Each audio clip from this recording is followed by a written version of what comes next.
And then this one. See, look at it. Look out. 2-0, 19-8।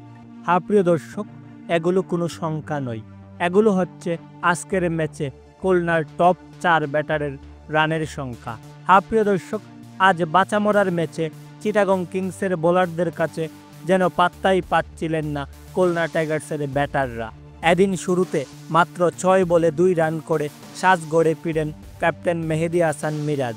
তারপর Alex রুজ 6 বলে 0 রানে ডাক মেরে সাজগড়ের পথ ধরলেও এদিন মোহাম্মদ নাইম নিজেকে একটু মেলে ধরার চেষ্টা করলেও তিনিও বেশি সময় টিকতে পারেননি। এদিন নাইম শেখ খালেদ আহমেদের বলে বোল্ড আউট হয়ে সাজ গড়ে ফিরেন 22 বলে মাত্র 19 রান করেই। তারপর আফিফ হোসেন ছক্কা হাঁকাতে গিয়ে 14 বলে 8 রান করে শামীম পাটোয়ারির কাছে ক্যাচ তুলে দিয়ে সাজগড়ের পথ ধরেন।